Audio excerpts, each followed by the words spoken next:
Parma FC, promoted in the merry month of May last week, Parma FC sealed their return to Italian top-flight football only 3 years after their bankruptcy and relegation to non-football league. They're the first Italian football club to accomplish such achievement, and fans were understandably going wild in town, especially as no one was expecting to get automatic promotion after Frosinone, who were 2 points ahead of Parma in the league, were leading against Foggia at home with only 3 minutes to go. As we know, football always finds ways to surprise you, and Foggia equalized in the 88th minute, before their second-choice goalkeeper pulled an amazing save to deny Frosinone a vital goal in stoppage time. 41 years old club captain and legend Alessandro Lucarelli ran towards the away fans as soon as the final result was communicated to the team and the party started. "I've got to say that Lucarelli has been a great character, following the team to non-league football and leading them all the way up to Serie A through some very turbulent times, something you don't see very often in modern football. He could have retired or surely earn a much richer final contract in Italian second or third tier. Instead he stayed at Parma for free and rallied everyone to the cause. A true captain and leader of men, a character we could definitely use at the Arsenal." Alessandro Lucarelli, a true leader, runs to his fans. How this apply to the Arsenal? Bear with me. Parma is my hometown, and the Stadio Tardini has been my second home for quite some time before I could actively and regularly follow the Arsenal. Before internet, social media, streaming and the malign pay TV, being a gooner abroad was quite a mission. Having witnessed the rise of Parma FC to the top of Italian and European football and their subsequent demise, I must say that we, the supporters, are often guilty of losing perspective on football matters. I clearly remember how the likes of Juan Sebastian Veron, Dino Baggio, Gianfranco Zola and many other full internationals were called names and criticized during Parma FC glory days, whilst today players such as Fabio Taravolo, Emanuele Caleo and Simone Lacapone are hailed like world beaters. I also remember how the team that won a Cup Winners' Cup, a UEFA Cup and a Coppa Italia was training in a public park in town, with supporters stopping by, politely waving and sharing a joke, before moving to a super modern training center and start behaving like any other European top club. Some fans were furious to see them losing their spontaneity and to see the romance fade away, yet they were the first to cheer and brag about those big names that Parma FC was able to attract in the late 90s, not realizing that none of them would have joined an amateurish club with no training facilities.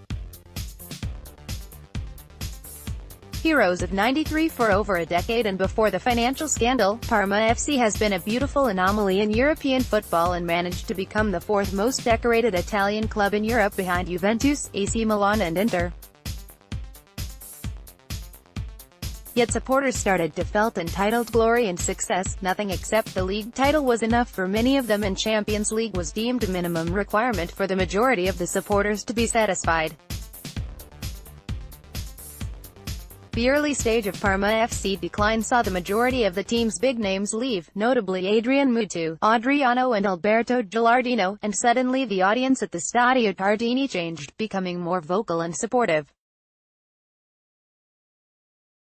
It took the full bankruptcy and the non-league football for many supporters to realize how lucky they were to see such brilliant footballers playing for what still is a very small club with a 27,000-seater stadium. Bankrupt, you know. I was in town when Parma FC won their first honors and the whole place was going mad, but I was also there when Parma escaped relegation with a thrilling playoff final against Bologna, and the place was rocking just as much. From the videos I received from my friends in Parma, the town was celebrating the latest promotion as much as they celebrated the Cup Winners' Cup in 1993 or the UEFA Cup in 1999.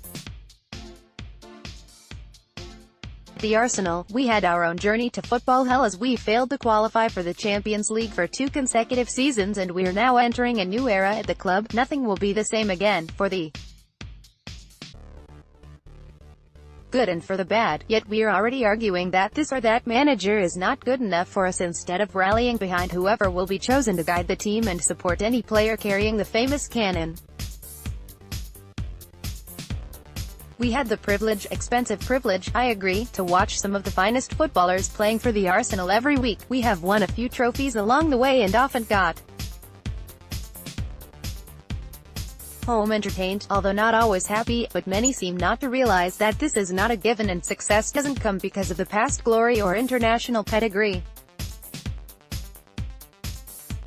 For what we know, we might have already gone through our own tragedy by only missing out on the Champions League and not being able to compete for the title, or we might be in for a decade of mid-table finishes and no European football, but I don't care, at this stage. I'd only care about supporting the new manager and get behind the team to see where this new chapter is taking us. We all know that Parma FC was selling the Stadio Cardini out when the likes of Juventus or AC Milan came to town, but what really stood out was seeing them selling over 10,000 season tickets while playing non-league football, where the audience often is a few hundred at best. It means that 10,000 supporters were filling their seats no matter the category and the opponents, just for the crest, the club and its history, while another 10,000 were only there for the fame.